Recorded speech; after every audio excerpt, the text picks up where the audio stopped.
या ठिकाणं भोसले म्हणून पेरूबागेमध्ये विराज हे काम करतायत. ज्या खालच्या जमिनीला समांतर आडव्या वाढणाऱ्या फांद्या आहेत त्याची छाटणी पेरूबागेमध्ये करतायत. म्हणजे खोड रिकामं करणं याला जे म्हणतात, तर ह्या पद्धतीनं खोड रिकामं करणं गरजेचं असतंय. त्याचा फायदा म्हणजे झाडाला व्यवस्थित आकार देणं हा पहिला.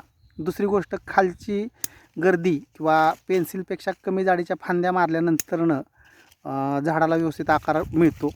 दुसरी गोष्ट, अशा पद्धतीने जर ही जी छाटणी केलेली आहे ह्यांनी, तर इथं पण छाटणी केलेली आहे त्यांनी. अशा पद्धतीनं हे खोड आहे, ह्याला आकार देताना किंवा हाईटवरती थोडंसं एक अर्धा पाऊण फुटापर्यंत त्यांनी छाटणी केलेली आहे. आणि याचा फायदा काय होतो, तर जमिनीमध्ये समांतर ज्या फांद्या वाढतात त्या काढल्यामुळं तिथं फळं खराब होत नाहीत, बाकी इतर हवा वगैरे खेळती राहण्यासाठी मदत होते. हा व्हिडिओ यासाठी बनवतो आहे की या बागेमध्ये काय समस्या निर्माण झाली ती हे झाड पाहिलं तर हे असं आहे, पहिलाच बहार आहे, सेटिंग वगैरे आहे व्यवस्थित. परंतु दुसरी समस्या म्हणजे अशा पद्धतीने रोपं थोडीशी खराब लागल्यामुळं ही वाढ अशा पद्धतीने कमी जास्त आहे. तिकडं जरी पाहिलं तरी अशी ही झाडं परत परत लावण्याची वेळ येते. तर यासाठीच महत्त्वाचं, फळबाग लागवड करताना योग्य काळजी घेतल्यानंतरनं, योग्य रोपं मिळाल्यानंतरनं अशी समस्या बागेमध्ये येत नाही. म्हणजे दोन रोपं चांगली वाढली, 3-4 लावली परत, अशी परिस्थिती राहते. तर ही झाल्यामुळं एकूण उत्पन्नावरती त्याचा परिणाम होतो. याच्यासाठी हा व्हिडिओ बनवत आहे. आणि इथं पण आहे, पलीकडे सरीला आहे, तिकडे आहे. प्रत्येक 2-3, 4 रोपानंतर अशी परिस्थिती निर्माण झालेली आहे. याच्यासाठीच आपण ह्या ठिकाणं सगळ्यात महत्त्वाची ही माती लावली आहे. परंतु खाली जर पाहिलं तर अशी बेड असा घट्ट किंवा पॅक बनतो आहे, तर तो न बनणं हे महत्त्वाचं राहतं. कारण तो बनल्यानंतरनं इरिगेशन व्यवस्थित होत नाही, झाडांना हवा खेळती मिळत नाही, मुळांना ऑक्सिजन घेण्याची जी कॅपॅसिटी असते ती मुळांकडून घेतलं जातं. तर त्याच्या वाढीवरती परिणाम होतो. त्यामुळे बागेमध्ये एकसारखी वाढ होत नाही आहे. आणि एकूण त्यानंतर दिलेलं न्यूट्रिशनसुद्धा अपटेकिंग होत नाहीत. हे झाड असं लहान राहतं आहे, हे ह्या पद्धतीचं आहे. आणि हा पहिल्या स्टेजचा म्हणजे पहिलाच बहार आहे लागवडीनंतरचा. असं 2 झाडानंतर 1 झाड गेलं, 2 झाडानंतर 1 झाड गेलं, किंवा असं नवीन लागवड केल्यानंतरनं ह्या समस्या निर्माण होत आहेत.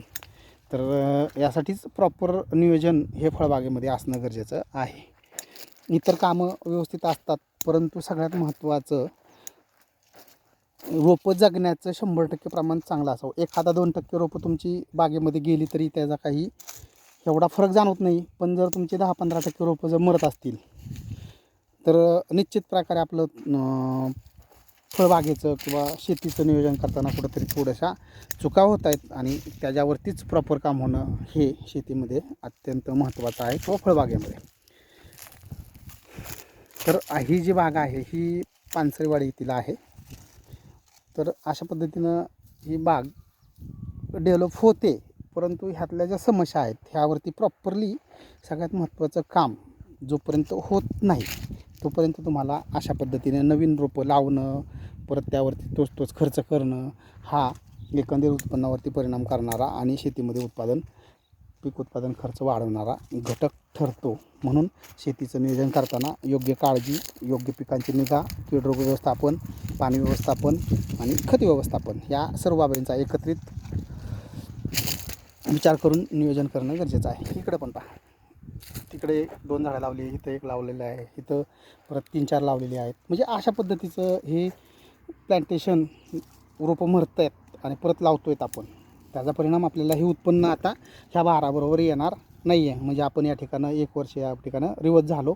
परत बाकीची गोष्टी, बाकीची जे काही अंतर्गत कामं असतात ते आपल्याला वारंवार करावी लागतात. धन्यवाद पेरूबागायतदार आणि शेतकरी मित्रांनो.